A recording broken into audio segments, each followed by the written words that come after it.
ಯಾರಿಗಾದ್ರು ಪ್ರಶ್ನೆ ಇದೆಯಾ ಝೂಮ್ ಅಲ್ಲಿ?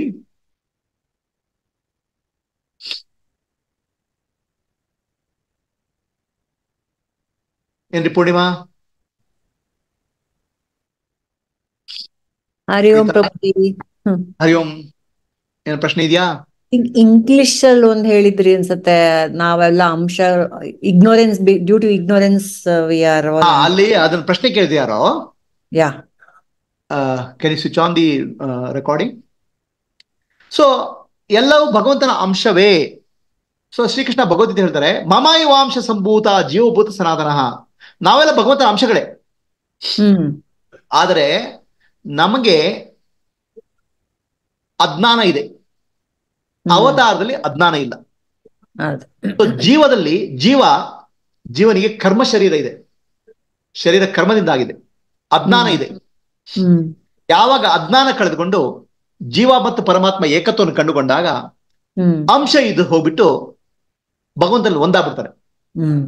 ಆವಾಗ ಆ ಶರೀರದಲ್ಲಿ ಧರ್ಮಕ್ಕನುಸಾರ, ಆ ಪ್ರಾರಬ್ಧ ಕರ್ಮದಲ್ಲಿ ಎಷ್ಟು ಧರ್ಮ ಇರುತ್ತೆ ಶರೀರದಲ್ಲಿ, ಅಷ್ಟು ಮಟ್ಟಿಗೆ ಭಗವಂತನ ಚೈತನ್ಯ ಮೂಡಿ ಬರ್ತದೆ, ಈಶ್ವರತ್ವ ಮೂಡಿ ಬರ್ತದೆ. ಸೊ ಜೀವ ಇದ್ದವನು ಸದ್ಗುರು ಆಗ್ಬೋದು, ಅಥವಾ ಜೀವ ಇದ್ದ ಸದ್ಗುರು ಇದ್ದವನು ಈಶ್ವರತ್ವವನ್ನು ಪಡಿಬಹುದು. ಈಶ್ವರತ್ವ ಅಂದ್ರೆ ಹೆಚ್ಚಿನ ಈಶ್ವರಗಳನ್ನು ಮೂಡಿ ಬರ್ಬೋದು.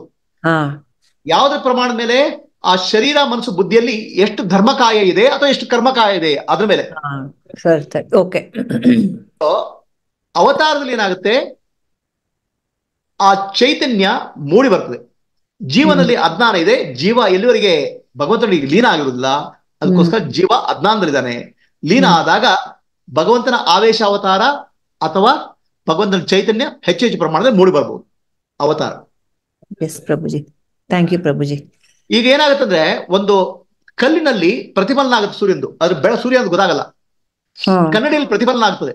ಹೌದು. ಆ ಭಗವಂತನ ಅವತಾರ ವ್ಯಕ್ತ ಆಗ್ಬೇಕಾದ್ರೆ ಶರೀರ ಬೇಕು. ಸುಮ್ಮನೆ ಆ ಶರೀರ, ಆ ಕ್ವಾಲಿಟಿ ಇರೋ ಶರೀರ ಬೇಕು, ಧರ್ಮಕಾಯ ಬೇಕು. Correct correct. ಎಸ್ ಪ್ರಭುಜಿ. ಆಲ್ಸೋ ಈ ನರಸಿಂಹ ಅವತಾರಗೆ ಆವೇಶ ಅವತಾರ ಅಂತ ಹೇಳ್ತೀವಿ ಅಲ್ವಾ? ನರಸಿಂಹ ಅವತಾರ ಆವೇಶ ಅವತಾರ, ಅದು ಕಾಲ ಅವತಾರ. ಅಂದ್ರೆ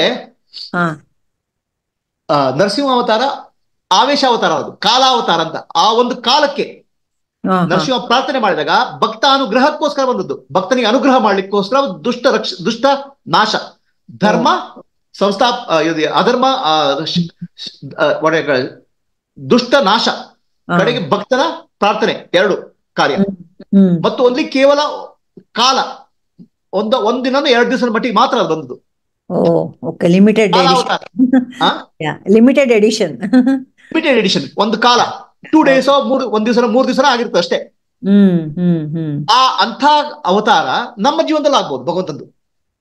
ನಮ್ಮಲ್ಲಿ ಭಕ್ತಿ ಭಾವನೆ ಮೂಡಿ ಬಂದಾಗ ಆ ಭಗವಂತ ಆ ಕಾಲಕ್ಕೆ ಮೂಡಿ ಬರ್ಬೋದು. ಅದಕ್ಕೆ ಕಾಲಾವತಾರ ಅಂತ ಹೇಳ್ತೇವೆ. ಸರಿ, for limited edition. Yes Prabhuji. Okay, done. Okay, thank you Guruji. ಈಗ ಜ್ಞಾನದೇವರು ಅವರು ಭಗವದ್ಗೀತೆನ ಬರ್ದ್ರು ಮರಾಠಿಯಲ್ಲಿ. ಸೊ ಅದು ಒಂದು ಕಾರ್ಯಕ್ಕೋಸ್ಕರ ಅವ್ರು ಬಂದಿರ್ತಾರ, ಅವ್ರನ್ನ ಏನಂತ ಕರಿಬಹುದು ನಾವು? ನೋಡಿ, can you next question Gayatri? On to stop recording and the next question or okay. So ಸಂತ ಜ್ಞಾನೇಶ್ವರ್ ಅವ್ರ ಸಂತರು, ಸೇಂಟ್. ಓಕೆ, ಸೊ ಜ್ಞಾನೇಶ್ವರ್ ಏನಾಗಿರ್ತಾರೆ, ಹಿಂದಿನ ಜನ್ಮದಲ್ಲಿ ಬಹಳ ಸಾಧನೆ ಮಾಡಿರ್ತಾರೆ. ಬಂದಾಗ ಜ್ಞಾನೇಶ್ವರ ಆಗ್ಲಿ, ರಮಣ ಮಹರ್ಷಿಗಳಾಗ್ಲಿ, ಅವ್ರೇನ್ ಮಾಡ್ತಾರೆ, ಆತ್ಮಜ್ಞಾನ ಪಡೆದು ಮುಕ್ತರಾಗ್ಬಿಡ್ತಾರೆ. ಆ ಮುಕ್ತರಾದಾಗ ಸಂತ ಜ್ಞಾನೇಶ್ವರ ಮೂಲಕ ಭಗವಂತನ ಶಕ್ತಿ ಮೂಡಿ ಬರ್ತದೆ, ಅಂಶಾವತಾರ. ಸಂತ ಜ್ಞಾನೇಶ್ವರ ಭಗವದ್ಗೀತೆಯ ಪುಸ್ತಕವನ್ನು ಭಗವದ್ಗೀತೆ ಬರೀತಾರೆ. ರಮಣ ಮಹರ್ಷಿಗಳು ಆತ್ಮಜ್ಞಾನ ಕೊಡ್ತಾರೆ. ಅಲ್ಲಿ ಏನಾಗುತ್ತೆ, ಅಂಶಾವತಾರ. ಸಂತರು, ಸದ್ಗುರುಗಳು ಅವ್ರ ಮೂಲಕ ಭಗವಂತನ ಒಂದು ಶಕ್ತಿ ಮೂಡಿ ಬರ್ತದೆ. ಕಾರ್ಯಕ್ಕೋಸ್ಕರ ಅವರು ಬಂದಿರ್ತಾರೆ. ಅಂದ್ರೆ ಅವ್ರು ಬಂದಿರೋದು ಮುಕ್ತಿಗೋಸ್ಕರ. ಮುಕ್ತಿ ಪಡಿತಾರೆ. ಮುಕ್ತಿ ಪಡೆದಾಗ ಅವರ ಶರೀರ ಧರ್ಮಕಾಯ, ಪ್ರಾರಬ್ಧ ಧರ್ಮ ಇರ್ತದೆ, ಧರ್ಮಕಾಯ ಇರ್ತದೆ. ಆ ಧರ್ಮಕಾಯದಲ್ಲಿ ಭಗವಂತನ ಗುಣ ಶಕ್ತಿ ಮೂಡಿ ಬರ್ತದೆ. ಕರ್ಮಕಾಯ ಹೋಯ್ತು, ಕರ್ಮ ಕಳೀತು, ಕರ್ಮಕಾಯ ಆಯ್ತು. ಮತ್ತೆ ಧರ್ಮದ ಪ್ರಪೋರ್ಷನ್, ಧರ್ಮ ಅಂದ್ರೆ ಆತ್ಮ ಮೋಕ್ಷ ಜಗತ್ತಾಯ ಧರ್ಮ. ಆ ಜಗತ್ತಿನ ಅಂಶ ಜಾಸ್ತಿ ಇದ್ದಾಗ ಅಲ್ಲಿ ಭಗವಂತನ ಶಕ್ತಿ ಮೂಡಿ ಬರ್ತದೆ, ಧರ್ಮಕಾಯ. Okay Guruji, thank you Guruji. ಇನ್ಯಾರಿಗೆ ಪ್ರಶ್ನೆ ಇದೆಯಾ? Anybody else any questions? Sandhya, Vasudev? Hari Om Prabhuji, ಏನು ಪ್ರಶ್ನೆ ಇಲ್ಲ ಪ್ರಭುಜಿ. ಓಕೆ, ಸೊ ಹರಿ ಓಂ ಪ್ರಭುಜಿ. ಸಾರಿ, ಏನು ಬೇರೆ ಹೇಳ್ತಾ ಇದ್ದಾರೆ ಪ್ರಭುಜಿ. ಆಮೇಲೆ ಯಾರು ಇನ್ಯಾರು ಮಾತಾಡಿದ್ರು? ಹರಿ ಓಂ ಯಾರು ಹೇಳಿದ್ರು? ಹರಿ ಓಂ ಪ್ರಭುಜಿ, ನಾನ್ ಸಂಧ್ಯಾ. ಹೇಳ್ರಿ ಸಂಧ್ಯಾ. ಇಲ್ಲ, ಬಹಳ ಚೆನ್ನಾಗಿ ಎಷ್ಟು ಅರ್ಥ ಆಯ್ತು ಗುರುಜಿ. ಧರ್ಮಕಾಯ, ಕರ್ಮಕಾಯ ಅವೆಲ್ಲ ಗೊತ್ತೇ ಇಲ್ಲ ಗುರುಜಿ. ಮತ್ತೆ ಅಂಶ ಅಂತ ತೋರ್ಸಾಗ ಎಷ್ಟೊಂದು ಎಲ್ಲ ಗುರುಗಳದೆಲ್ಲ ತೋರ್ಸಿದ್ರು ಫೋಟೋ. ಅಂದ್ರೆ ಅವರು ಭೂಮಿ ಮೇಲೆ ಒಂದು ಇದು ಬಂದಾಗ ಅವ್ರದ್ದು ಕರ್ಮಕಾಯ ಧರ್ಮಕಾಯ ಅಂದ್ರೆ ಅಂಶ, ಗುರುಗಳ ಒಂದ್ ದೇವರ ಒಂದು ಅಂಶ ಅಂತ ಅಂದ್ಬಿಟ್ಟು ಆವಾಗ ತಗೊಳ್ಳೋದು ಗುರುಜಿ. ಹೌದು ಹೌದು. ಲೋಕಹಿತಾಯ ಜಗದಿತಾಯ ಜಾಸ್ತಿ ಆಗುತ್ತೆ ನಿಮ್ಮಲ್ಲಿ, ಅಲ್ಲಿ ಧರ್ಮಕಾಯದ ಅಂಶ ಜಾಸ್ತಿ ಇರ್ತದೆ. ಸ್ವಾರ್ಥ ಇದ್ದಾಗ ಕರ್ಮಕಾಯ. ಹೌದು ಗುರುಜಿ, ಹೌದು ಹೌದು. ಅಂದ್ರೆ ಅಂಶ ಅಂತ ಬಂದಾಗ ಎಲ್ಲ ಧರ್ಮಕಾಯನೇ ಆಗುತ್ತೆ. ಆ ಭಗವಂತ ಅಂಶ ಜಾಸ್ತಿ ಜಾಸ್ತಿ ಮೂಡಿ ಬರ್ತದಲ್ಲಿ ಧರ್ಮಕಾಯದಲ್ಲಿ. ಹೌದು ಗುರುಜಿ, ಹೌದು. ಎಸ್ ನರಸಿಂಹಮೂರ್ತಿ? ಪ್ರಭುಜಿ, ಇದು ಇಲ್ಲಿ ಅವತಾರದಲ್ಲೂ ಕೂಡ ಅಬ್ಸರ್ವ್ ಮಾಡಿದ್ದೇನು ಅಂದ್ರೆ reconditioning of the mind is for the world. ಇದು ಪ್ರಪಂಚಕ್ಕೆ ಈ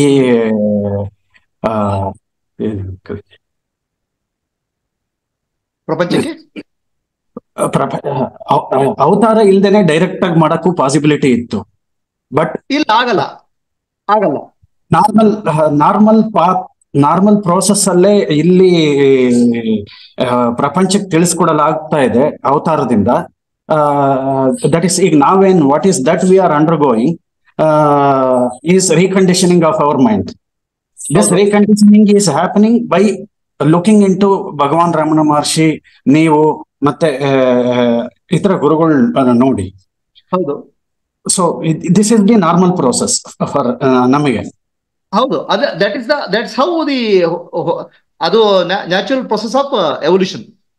That process is not there is no shortcut or no short path is taken ಅಂತ. That's what I ಅಲ್ಲಿ ಬೇರೆ ಶಾರ್ಟ್ ಪಾತ್ ಆಗಲ್ಲ. ಯಾಕಂದ್ರೆ ಭಗವಂತ ಎಲ್ಲ ಕಡೆ ಸರ್ವವ್ಯಾಪಿ, ಸರ್ವಜ್ಞ. ಎಸ್ ಪ್ರಭುಜಿ, ಅದಕ್ಕೆ ಆದ್ರೆ ಅವ್ರ ಅಂತರ್ಯಾಮಿ, ಇನ್ನರ್ ರಿಯಾಲಿಟಿ. ಇನ್ನರ್ ರಿಯಾಲಿಟಿ ನಮ್ಗೆ ಕಾಣಕ್ ಆಗಲ್ಲ. ಯಾಕಂದ್ರೆ ನಮ್ಮಲ್ಲಿ ಇನ್ನರ್ ರಿಯಾಲಿಟಿ ನಮ್ಮ ಮೈಂಡ್ ಕರಪ್ಟ್ ಆಗಿರ್ತದೆ. Because mind is tune to outer. ಆ ಕರೆಕ್ಟ್ ಆದ ಮೈಂಡ್ ರಿಪೇರಿ ಮಾಡ್ಬೇಕಾದ್ರೆ ಫ್ರಮ್ ಔಟ್ಸೈಡ್ ಇನ್ಸೈಡ್ ಅಷ್ಟು ಔಟ್ಸೈಡ್ ಹೊರಗೆ ಬರ್ಬೇಕಾದ್ರೆ ಹೊರಗಡೆಯಿಂದ ಬರ್ಬೇಕು ಒಳಗೆ. ಮ್ಯಾನಿಫೆಸ್ಟೇಷನ್ ಆದ್ಮೇಲೆನೆ ಅಂಡರ್ಸ್ಟ್ಯಾಂಡ್. ಈಗಲೂ ನಿಮ್ಮಲ್ಲಿ ಭಗವಂತ ಇದ್ದಾನೆ, ಅಂತರ್ಯಾಮಿಯಾಗಿದ್ದಾನೆ. ಬಟ್ ಏನಾಗುತ್ತೆ, ನಮ್ಗೆ ಟ್ಯೂನ್ ಮಾಡಕ್ಕಾಗಲ್ಲ ಅಲ್ಲಿ ಒಳಗಡೆ. ಹೌದು ಪ್ರಭುಜಿ, ನಮ್ಗೆ ಟೀಚಿಂಗ್ ಬೇಕು. ಏನು ಸೊಸೈಟಲ್ ಕಂಡೀಷನಿಂಗು, ಕರಪ್ಷನ್, ಡಿಕಂಡೀಷನಿಂಗ್ ಆಗಬೇಕು. ಅದಕ್ಕೋಸ್ಕರ ಹೊರಗಡೆ ಭಗವಂತ ಅವತಾರ ರೂಪದಲ್ಲಿ ಬರಬೇಕು. ಆವಾಗಲೇ ನಮ್ಗೆ ರಿಲೇಟ್ ಮಾಡ್ಲಿಕ್ಕೆ ಆಗುತ್ತೆ. ಇಲ್ದ್ರಿ ಏನಾಗುತ್ತೆ, ನಮ್ಗೆ ವಿ ಕ್ಯಾನಾಟ್ ರಿಲೇಟ್. ಇಲ್ಯೂಷನ್ ಸಿಕ್ಕಾಕೊಂಡ್ಬಿಡ್ತೇವೆ. ಇನ್ನೊಂದು ಭಗವಂತನ ಬಗ್ಗೆ ಇನ್ನೊಂದು ಕಲ್ಪನೆ ಬಂದ್ಬಿಡ್ತದೆ. ರೈಟ್? ಸಿ, ಅದನ್ನ ಉದಾಹರಣೆ ಹೇಳ್ಬೇಕಾದ್ರೆ ನಮ್ಮ ಹಲವು ಜನರಿಗೆ ಹಲವಾರು ಧರ್ಮಗಳ ನಂಬಿಕೆಯಲ್ಲಿ ಭಗವಂತನ ಅವತಾರದ ಬಗ್ಗೆ ನಂಬಿಕೆ ಇಲ್ಲ ಅವರಿಗೆ. ಅಲ್ಲಿ ಏನಾಗುತ್ತೆ, ಅವ್ರದೇ ಇಮ್ಯಾಜಿನೇಷನ್ ಮತ್ತೆ ಅವ್ರದೇ ಕರಪ್ಷನ್ ಇದೆಯಲ್ಲ ಅವರ ಲೈಫಲ್ಲಿ ಆಡ್ ಆಗ್ಬಿಡ್ತದೆ. Clarity of teaching is required. ಅದಕ್ಕೆ ಸದ್ಗುರು ತತ್ವ ನಮ್ಮ ಜೀವನದಲ್ಲಿ ಬರಲೇಬೇಕು ಮುಕ್ತಿಗೆ. ಗುರುಜಿ ಹೇಳ್ರಿ. ಯುಗ ಅಂತ ಹೇಳಿದಾಗ ಈ ಕಲಿಯುಗ ಇದು ಮುಗಿಯದೆ ಇನ್ನ ಇಷ್ಟು ಇದಿದೆ ಅಂತ ಹೇಳ್ತಾರಲ್ಲ. ಈಗ ಕಲಿಯುಗ ಅಲ್ರಿ ಅಪ್ಪ, ಈಗ ಆಲ್ರೆಡಿ ದ್ವಾಪರ ಯುಗಕ್ಕೆ ಬಂದಿದೆ ನಾವು. ಅದೇನಾಗತ್ತೆ, ಯುಗ ಅಂತಿದೆಯಲ್ಲ, ಮಹಾಯುಗ ಅಂತಿದೆ. ಮಹಾಯುಗ ದೊಡ್ಡದು, ಅದು ಲಕ್ಷಗಳ ವರ್ಷ ಆಗ್ತದೆ. ಆ ಮಹಾಯುಗದ ಸಣ್ಣ ಸಣ್ಣ ಚಕ್ರಗಳಿರ್ತವೆ. ಸತ್ಯಯುಗ, ತ್ರೇತಾಯುಗ, ದ್ವಾಪರ ಯುಗ, ಕಲಿಯುಗ ಅಂತ ಚಕ್ರಗಳಿರ್ತವೆ. ಅದು ಈಗ 25,000 ಒಂದು ಸೈಕಲ್, ಅದು 25,000 ವರ್ಷಗಳದ್ದು. ಅಂತ ಹಲವಾರು ಸೈಕಲ್ ಸೇರಿದಾಗ ಮಹಾಯುಗ ಆಗುತ್ತೆ. ಆ 25,000 ವರ್ಷಗಳಲ್ಲಿ ನಾವು ಕಲಿಯುಗ ಕಳೆದು ಈಗ ಪುನಃ ಕಲಿಯುಗದಿಂದ ಮತ್ತೆ ಸತ್ಯಯುಗಕ್ಕೆ ಹೋಗಲ್ಲ, ದ್ವಾಪರ ಯುಗಕ್ಕೆ ಬರ್ತಾ ಇದ್ದೀವಿ ಹಿಂದ್ಗಡೆ. ಹಿಂದೆ ನೀವು ಕಲಿಯುಗದಲ್ಲಿ ಇಲ್ರಿ ಅಪ್ಪ, ನೀವು ದ್ವಾಪರ ಯುಗಕ್ಕೆ ಬಂದ್ಬಿಟ್ಟಿದ್ರೆ ಆವಾಗಲೇ. ಹೌದಾ ಗುರುಜಿ? ಅದು ಗೊತ್ತಿಲ್ಲ ಗುರುಜಿ. ಎಲ್ಲಾರು ಕಲಿಯುಗ ಮುಗಿಯೋದೇ ಇನ್ನ ಎಷ್ಟೋ ಇದಿದೆ ಅಂತ ಅದು ಹೇಳ್ತಾರಲ್ಲ. ಮಹಾಯುಗ. ಮಹಾಯುಗಕ್ಕೂ ಸಣ್ಣ ಆ ಅದಕ್ಕೆ ಮೈಕ್ರೋ ಯುಗ ಅಂತ ಹೇಳ್ತೇವಲ್ಲ, ಮೈಕ್ರೋ ಯುಗಕ್ಕೂ ವ್ಯತ್ಯಾಸ ಇದೆ. ಓಕೆ ಗುರುಜಿ. ಇನ್ಯಾರಿಗೆ ಪ್ರಶ್ನೆ ಇದೆಯಾ? ಓಕೆ, ಹರಿ ಓಂ. ಗುರುಜಿ ಇನ್ನೊಂದು ಕ್ವಶನ್. ಈಗ ಲಾಸ್ಟ್ ಅಲ್ಲಿ ಹೇಳಿದ್ರಿ ಅಯೋಧ್ಯೆಯಲ್ಲಿ ಇವಾಗ 22ನೇ ತಾರೀಕು ಬರೋ ವರ್ಷ ಇದಾಗತ್ತೆ ಅಂತ ಅಂದ್ರೆ ವಿಗ್ರಹ ಅರ್ಚನೆ ಇದು ಅಂತ ಅಂದ್ಬಿಟ್ಟು ಅರ್ಚಾವತಾರ ಅಂತ ಹೇಳ್ತಾರೆ. ಅರ್ಚಾವತಾರ ಅಂತ ಅಂದ್ಬಿಟ್ಟು ಅದು ಹೇಗೆ ಅಂತ ಅಂದ್ಬಿಟ್ಟು ಗುರುಜಿ ಸ್ವಲ್ಪ ಅಂದ್ರೆ ಆರಾಧನೆ ಜಾಸ್ತಿ ಆಗತ್ತೆ ಅಂತ ನಾವಾಗ ಅರ್ಚಾವತಾರ ಅಂತ ಹೇಳಿದ್ರೆ ಭಗವಂತನಿಗೆ ನಾವು ಪ್ರಾರ್ಥನೆ ಮಾಡ್ತೀವಿ ಎಲ್ಲರೂ ಭಕ್ತರು ಸೇರಿ, ಭಗವಂತ ಈ ವಿಗ್ರಹದ ಮೂಲಕ ನಮಗೆ ಅನುಗ್ರಹ ಮಾಡುವಂತ. ಈಗ ನೋಡಿ, ತಿರುಪತಿಯಲ್ಲಿ ಲಕ್ಷಗಟ್ಟಲೆ ಜನ ಹೋಗ್ತಾರೆ, ಹೌದಾ? ಹೌದು ಗುರುಜಿ. ಹೌದು ಹೌದು. ಕೇಳ್ದೆ ಹೋಗ್ತಾರೆ ಜನ, ರಶ್. ಆಯ್ತು, ಯಾಕಂದ್ರೆ ಭಗವಂತ ಅನುಗ್ರಹ ಪಡಿಲಿಕ್ಕೆ ಅಲ್ಲಿ ಏನೋ ಶಕ್ತಿ ಇದೆ, ಅದು ಹೌದಲ್ಲ? ಇಲ್ಲಿ ನೋಡಿ, ಈಗ ರಾಜಕಾರಣಿಗಳು, ಒಂದು ಪೊಲಿಟಿಷಿಯನ್ಸ್ ಮಾತಾಡ್ಬೇಕಂದ್ರೆ ಒಂದು 10,000 ಜನ ಮರ್ಕೊಂಡು ಬರಲ್ಲ ಜನ. ಹೌದು. ಆ ತಿರುಪತಿಯ ವೆಂಕಟರಮಣ ಜನರನ್ನ ಅಟ್ರಾಕ್ಟ್ ಮಾಡ್ತಾರೆ. ಅಂದ್ರೆ ಅಲ್ಲಿ ಚೈತನ್ಯ ಇದೆ, ಅಲ್ಲಿ ಚೈತನ್ಯ ಆವಿರ್ಭಾವ ಆಗಿದೆ, ಪಾಸಿಟಿವ್ ವೈಬ್ರೇಷನ್ ಜಾಸ್ತಿ ಇದೆ. ಅಲ್ಲಿ ಪಾಸಿಟಿವ್ ಅಲ್ಲ, ಚೈತನ್ಯ, ಭಗವಂತನ ಚೈತನ್ಯ, ಚೈತನ್ಯ ಶಕ್ತಿನೇ ಜಾಸ್ತಿ ಇದೆ ಅಲ್ಲಿ ಅಂತ. ಚೈತನ್ಯ ಶಕ್ತಿ ಮೂಡಿ ಬಂದೆ ಅಲ್ಲಿ. ಅದಕ್ಕೋಸ್ಕರ ಅಲ್ಲಿ ಜನ ಓಡ್ತಾರೆ. ನೀವು ಕರೆದ್ರು ಒಂದು ಫಂಕ್ಷನ್ ಬನ್ರಪ್ಪ ಅಂತ ಹೇಳಿದ್ರು ಯಾರು ಬರಲ್ಲ. ಆಯ್ತಾ? ಯಾಕಂದ್ರೆ ಅಲ್ಲಿ ಆ ಭಗವಂತನ ಶಕ್ತಿ ಆವಿರ್ಭಾವ ಆಗಿದೆ. ಅದಕ್ಕೆ ಅರ್ಚಾವತಾರ ಅಂತ ಹೇಳುದು. ಎಲ್ಲ ಕಡೆ ಇರಲ್ಲ ಅದು, ಬೇರೆ ಕಡೆ ಎಲ್ಲ ಜನ ಹೋಗಲ್ಲ. ಆಯ್ತಾ? ಅದು ತಿರುಪತಿ ವೆಂಕಟರಮಣ ಸಂಕಟಹರಣ, ದುಃಖ ನಿವಾರಣೆಗೋಸ್ಕರ, ಭಗವಂತನಿಗೆ ಅನುಗ್ರಹ ಮಾಡ್ಲಿಕ್ಕೋಸ್ಕರ ವೆಂಕಟರಮಣಪುರದಲ್ಲಿ ತಿರುಪತಿಯಲ್ಲಿ ನಿಂತಿದ್ದಾರೆ. ಈ ವಿಗ್ರಹದಲ್ಲಿ ಒಂದು ವಿಶೇಷತೆ ಇದೆ. ಆ ವಿಗ್ರಹದಲ್ಲಿ ಹಲವಾರು ರೀತಿಯ ವಿಗ್ರಹಗಳು, ಆ ವಿಗ್ರಹಗಳ ಬಗ್ಗೆ ಮುಂದೆ ಹೇಳ್ತೇನೆ ನಾನು ಇನ್ನೊಂದ್ಸಲ. ಅಂದ್ರೆ ಏನೋ, ಅದು ಏನಂತ. ಆ ವಿಗ್ರಹದಲ್ಲಿ ಭಗವಂತನ ಶಕ್ತಿಯನ್ನ ವೇದ ಮಂತ್ರಗಳ ಮೂಲಕ ಸರಿಯಾದ ಮುಹೂರ್ತದಲ್ಲಿ ಆಹ್ವಾನ ಮಾಡ್ತಾರೆ. ನೀವು ಮಗು ಹುಟ್ಟುವಾಗ ಒಂದು ಹುಟ್ಟುವ ಕಾಲ ಅಂತ ಇರ್ತದಲ್ಲ, ಅದು ಜಾತಕ ಬರೀತಿರಲ್ವಾ? ಹೌದು. ಅದೇ ರೀತಿ ಭಗವಂತನ ಶಕ್ತಿ ಆರಾಧನೆ ಮಾಡ್ಲಿಕ್ಕೆ ಒಂದು ಶುಭ ಮುಹೂರ್ತ, ಆ ಶುಭ ಮುಹೂರ್ತದಲ್ಲಿ ಭಗವಂತನ ಆರಾಧನೆ ಮಾಡ್ತಾರೆ, ಇನ್ವೈಟ್ ಮಾಡ್ತಾರೆ ಸರಿಯಾದ ವೇದ ಮಂತ್ರಗಳ ಮೂಲಕ. ಆ ಸರಿಯಾಗಿ ಮಾಡಿದಾಗ ಅಲ್ಲಿ ಆ ಭಗವಂತ ಶಕ್ತಿಯಲ್ಲಿ ಮೂಡಿ ಬರ್ತದೆ, ಆ ವಿಗ್ರಹದಲ್ಲಿ ಅದ್ಭುತ ಶಕ್ತಿ ಮೂಡಿ ಬರ್ತದೆ. ಆಯ್ತಾ? ಆ ಶಕ್ತಿ ಮೂಡಿ ಬಂದಾಗ ಅದು ಜೀವಂತ ವಿಗ್ರಹ, ಅದು ಇದಲ್ಲ, ಏನದು ಜಡ ಅಲ್ಲ ಅದು. ಅದಕ್ಕೋಸ್ಕರ ಆ ದೇವಸ್ಥಾನದಲ್ಲಿ ಒಬ್ಬ ಜೀವಂತ ವ್ಯಕ್ತಿಗೆ ಏನ್ ಮಾಡ್ಬೇಕು ಅದನ್ನೇ ಮಾಡ್ಬೇಕು. ಬೆಳಿಗ್ಗೆ ಊಟ, ಎಚ್ಚರ ಮಾಡೋದು, ಆಹಾರ ಕೊಡೋದು, ಪ್ರಸಾದ ಕೊಡೋದು, ಒಂದು ಕ್ಷಣ ತಪ್ಪಿಸೋಗಿಲ್ಲ. ಅದು ಯಾಕಂದ್ರೆ ಒಂದು ಜೀವಂತ ಚೈತನ್ಯ ಅದು, ರೈಟ್? ಸೊ ಆ ದೇವಸ್ಥಾನದಲ್ಲಿ, ಆ ದೇವತೆ ವಿಗ್ರಹದಲ್ಲಿ, ಅದು ಕಲ್ಲಲ್ಲ, ಅದು ಜೀವಂತ ಚೈತನ್ಯ. ಆಯ್ತಾ? ಅದಕ್ಕೋಸ್ಕರ ಅರ್ಚಾವತಾರ ಅಂತ ಹೇಳುದು. ಅದರಲ್ಲೂ ಶ್ರೀರಾಮಚಂದ್ರ ಶ್ರೇಷ್ಠವಾದ ಅವತಾರ. ಶ್ರೀರಾಮ ಅಂತ ಧರ್ಮಾವತಾರ, ಧರ್ಮ ಸಂಸ್ಥಾಪನ, ಧರ್ಮ ವಿಗ್ರಹ ಧರ್ಮ ಅಂತ ಆಗಬಿಟ್ಟು ಅಯೋಧ್ಯೆಯಲ್ಲಿ ಶ್ರೀರಾಮ ಬಂದಾಗ ವಿಶ್ವದ ಎಲ್ಲ ಕಡೆ ಧರ್ಮದ ಜಾಗೃತಿ ಆಗಿಸುವಾಗ್ತದೆ. ವಿಶೇಷ ಸನ್ನಿವೇಶ ನಮ್ಮ ಜೀವನದಲ್ಲೇ ಆಗ್ತಾ ಇದೆ. ಒಳ್ಳೇದು. ಧರ್ಮ ಸಂಸ್ಥಾಪನೆ, ಧರ್ಮ ಜಾಗೃತಿ ಆಗುತ್ತೆ ಎಲ್ಲಾರಲ್ಲೇ. ಧರ್ಮ ಸಂಸ್ಥಾಪನೆ ಎಲ್ಲ ಹೊಡಿಬೇಕು, ಹೊಡೆದಾಕ್ಬೇಕು, ಎಲ್ಲರನ್ನ ನಾಶ ಆಗ್ಬೇಕು. ಅಲ್ಲೇನಾಗುತ್ತೆ, ಯುದ್ಧ ಆಗುದು ಎಲ್ಲ ಇರ್ತವೆ. ಜಾಗೃತಿ ಅಂದ್ರೆ ಜನರಲ್ಲಿ ಎಚ್ಚರ ಆಗಿಸುವಾಗುತ್ತೆ.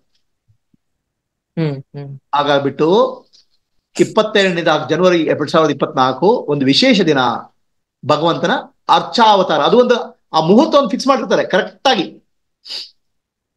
ಅದು ಶ್ರೇಷ್ಠವಾದ ಮುಹೂರ್ತವನ್ನು ಫಿಕ್ಸ್ ಮಾಡಿರ್ತಾರೆ, ಕರೆಕ್ಟ್ ಆಗಿ ಮಾಡಿರ್ತಾರೆ. ಆ ಸಮಯಕ್ಕೆ ಸರಿಯಾಗಿ ಆ ಚೈತನ್ಯ ಅಲ್ಲಿ ಧರೆಗಿಳಿ ಬರ್ತಾರೆ ಭಗವಂತ ರಾಮ. ಕೇಳ್ತಾ ಇದ್ರೇನೆ ಒಂಥರ ನಮ್ಗೆ ಮನ್ಸು ಒಳಗೆ ಶರೀರ ಎಲ್ಲ ಒಂಥರ ರೋಮಾಂಚನ ಆಗ್ತಿದೆ ಆ ಟೈಮಲ್ಲಿ. ವಿಗ್ರಹಕ್ಕೆ ಇದನ್ನ ಮಾಡ್ಬೇಕಾದ್ರೆ ಏನದು, ಆ ಮುಹೂರ್ತ ಇದೆಯಲ್ಲ, 84 ಸೆಕೆಂಡ್ ಆ 84 ಸೆಕೆಂಡ್ ಅಲ್ಲಿ ಮಾಡ್ಬೇಕು ಕರೆಕ್ಟ್ ಆಗಿ. ವಾ, ವಾ, ವಾ, ವಾ. ಹ. ಅದಕ್ಕೆ ಗೊತ್ತಿರ್ಲಿಲ್ಲ ಇಷ್ಟೆಲ್ಲ ಗುರೂಜಿ. ತಯಾರಿ, ಇಷ್ಟೆಲ್ಲ ಸಿದ್ಧತೆ ಭಗವಂತನ. ಆಕ್ಚುಲಿ ನೀವು ಹೇಳ್ಬೇಕಾದ್ರೆ ಈಕ್ವಲೆಂಟ್ ಅಂದ್ರೆ ನಿಮ್ ಮಗು ಹುಟ್ಟಬೇಕಾದ್ರೆ ಡಾಕ್ಟರ್ ಕಾಯ್ತಾ ಇರ್ತಲ್ಲ, ಇಷ್ಟು ಆ ಹ. ಮಗು ಹುಟ್ಟು, ಅದೇ ರೀತಿ ಹ. ಆ ಭಗವಂತ ಅದಕ್ಕೆ ಆ ಚೈತನ್ಯ ಮೂಡಿ ಬರ್ಲಿಕ್ಕೆ ಒಂದು 84 ಸೆಕೆಂಡ್ಗಳ ಒಂದು ಮುಹೂರ್ತ ಇದೆ. 84 ಸೆಕೆಂಡ್. ಅಂದ್ರೆ ಆ ಟೈಮಲ್ಲಿ ಅದು ಒಳ್ಳೆ ಮುಹೂರ್ತ, ಅದು ಶುಭ ಮುಹೂರ್ತ. ಬಹಳ ವಿಶೇಷ. ಗೊತ್ತಿರ್ಲಿಲ್ಲ ಏನ್ ಮಾಡ್ತಾರೆ, ಗುರೂಜಿ. ಆಗೇನ್ ಮಾಡ್ತಾರೆ, ಆ ವಿಗ್ರಹಕ್ಕೆ ಆ ಮಂತ್ರಗಳ ಮೂಲಕ ಆಹ್ವಾನ ಮಾಡ್ತಾರೆ. ಆಮೇಲೆ ಕಣ್ಣು ಬಿಡಿಸ್ತಾರೆ. ಕಣ್ಣು ಅಲ್ಲಿವರೆಗೆ ಕಣ್ಣು ಮುಚ್ಚಿರ್ತದೆ ವಿಗ್ರಹ. ಹೌದೌದು. ಅದಕ್ಕೆ ನಮ್ಮ ಕಾಂಚಿ ಆಚಾರ್ಯರು ಗೊತ್ತಲ್ಲ ನಿಮ್ಗೆ, ಕಾಂಚಿ ಆಚಾರ್ಯ, ಕಾಂಚಿ ಪರಮಾಚಾರ್ಯ. ಹೌದು ಗುರೂಜಿ. ಕಾಂಚಿ ಪರಮಾಚಾರ್ಯರು ಅವ್ರೇನ್ ಮಾಡ್ತಾರೆ, ಆ ಅವರಿಗೆ ಒಂದು ಊರಲ್ಲಿ ಹೋಗ್ತಾ ಇರ್ತಾರೆ ಅವರು, ಕಾಂಚಿ ಪರಮಾಚಾರ್ಯರು. ಹೋಗುವಾಗ ಅವ್ರಿಗೆ ಆ ಊರಿನ ಜನ ಬಂದು ಹೇಳ್ತಾರೆ, ಸ್ವಾಮಿ ನಮ್ಮಲ್ಲಿ ಗಣೇಶನ ವಿಗ್ರಹ ಸ್ಥಾಪನೆ ಮಾಡಿದ್ದೇವೆ, ಅದಕ್ಕೆ ಪ್ರಾಣ ಪ್ರತಿಷ್ಠಾಪನೆ ಮಾಡಬೇಕು, ತಾವು ಪ್ರಾಣ ಪ್ರತಿಷ್ಠಾಪನೆ ತನಗೆ ಬರಬೇಕು ಅಂತ ಕೇಳ್ತಾರೆ ಅವ್ರನ್ನ. ಸರಿನಾ? ಯಾವಾಗ ಬರ್ತೀರಾ ನೀವು, ಒಂದು ಮುಹೂರ್ತ ಹೇಳಿದ್ರೆ ಆ ಮುಹೂರ್ತಕ್ಕೆ ಬಂದು ಪ್ರಾಣ ಪ್ರತಿಷ್ಠಾಪನೆ ಮಾಡ್ತೇನೆ ಅಂತ. ಸೊ ಇವ್ರೇನ್ ಮಾಡ್ತಾರೆ, ಸರಿ ಅದು ನೋಡ್ಲಿಕ್ಕೆ ಹೋಗ್ತಾರೆ. ಅಲ್ಲಿ ದೇವಸ್ಥಾನ ಇನ್ನು ಇನಾಗ್ರೇಟ್ ಮಾಡಿಲ್ಲ, ಓಪನ್ ಮಾಡಿಲ್ಲ. ಅಲ್ಲಿ ಹೋಗ್ಬಿಟ್ಟು ಹೊರಗೆ ಬರ್ತಾರೆ. ಏನ್ ಹೇಳ್ತಿದ್ದಾರೆ ಪ್ರಾಣ ಪ್ರತಿಷ್ಠೆ ಅಂತ, ವಿಗ್ರಹಕ್ಕೆ ಆಲ್ರೆಡಿ ಚೈತನ್ಯ ಬಂದ್ಬಿಟ್ಟಿದೆ ಅಂತ, ವಿಗ್ರಹಕ್ಕೆ ಚೈತನ್ಯ ಬಂದ್ಬಿಟ್ಟಿದೆ ಅಂತ, ಅದು ಗಣೇಶನ ವಿಗ್ರಹ ಜೀವಂತ ಆಗ್ಬಿಟ್ಟಿದೆ, ನೀವೇನು ಹೇಳ್ತೀರಿ ಪ್ರಾಣ ಪ್ರತಿಷ್ಠಾಪನೆ ಅಂತ ಕೇಳ್ತಾರೆ ಅವರು. ಇವ್ರು ಹೇಳ್ತಾರೆ, ಹೇಗೆ ಚೈತನ್ಯ ಬರೋದು, ನಾವು ಪ್ರಾಣ ಪ್ರತಿಷ್ಠಾಪನೆ ಮಾಡೇ ಇಲ್ಲ ಅಂತ. ಅಲ್ಲಿ ಏನಾಗ್ಬಿಟ್ಟಿದೆ, ಆ ವಿಗ್ರಹವನ್ನ ಅಪ್ಪ ಮಾಡಿದಾನೆ. ಆ ವಿಗ್ರಹವನ್ನ ಅಪ್ಪ ಮಾಡಿದಾಗ ಆ ವಿಗ್ರಹಕ್ಕೆ ಕಣ್ಣಿನ ಬೊಂಬೆ ಇರ್ತಲ್ಲ, ಆ ಕಣ್ಣಿನ ಬೊಂಬೆ ಮಾಡಿರಲ್ಲ. ಆ ಪ್ರಾಣ ಪ್ರತಿಷ್ಠಾಪನೆ ಮಾಡಿ ಅದನ್ನ ಮಾಡ್ತಾರೆ, ಅದು ಕಣ್ಣನ್ನ ತೆರಿತಾರೆ. ಈ ಶಿಲ್ಪಿಯ ಮಗ ಇದಾನಲ್ಲ, ಅವ್ನು ಹೋಗಿ ಕಣ್ಣನ್ನು ತೆರೆದು ಬಿಟ್ಟಿದ್ದಾನ. ಅದು ಅವನಿಗೆ ಗೊತ್ತಿಲ್ಲ, ಅವನು ಆಕ್ಚುಲಿ ಹುಡುಗಾಟಿಗೆ ಹೋಗಿ ಕಣ್ಣು ತೆರೆದು ಬಿಟ್ಟಿದ್ದಾನೆ. ಅಲ್ಲಿ ಆ ವಿಗ್ರಹದಲ್ಲಿ ಗಣೇಶನ ಚೈತನ್ಯ ಮೂಡಿ ಬಂದ್ಬಿಟ್ಟಿದೆ. ಆ ಗಳಿಗೆಲಿ, ಆ ಟೈಮಲ್ಲಿ. ಸೊ ಹೀಗೆ ನಮ್ಮಲ್ಲಿ ಅಧ್ಯಾತ್ಮ ಅನ್ನೋದು ದೊಡ್ಡ ಸೈನ್ಸ್ ಅಪ್ಪ, ಬಹಳ ಬೆಳೆದ್ಬಿಟ್ಟಿದೆ, ನಮ್ಗೆ ಗೊತ್ತಿಲ್ಲ ಅಷ್ಟೇ. ಏನು ಗೊತ್ತಿರ್ಲಿಲ್ಲ ಗುರುಜಿ, ಇವಾಗೆಲ್ಲ ತಮ್ಮ ಮೂಲಕ ಗೊತ್ತಾಗ್ತಾ ಇದೆ ಅಷ್ಟೇ. ಹರಿ ಓಂ ಗುರುಜಿ. ಹರಿ ಓಂ. ಎಷ್ಟೋ ತಿಳ್ಕೊಂಡ್ವಿ ಇದರಿಂದ. ಹರಿ ಓಂ. ನಾಳೆ ಪುನಃ ಕಂಟಿನ್ಯೂ ಮಾಡೋಣ.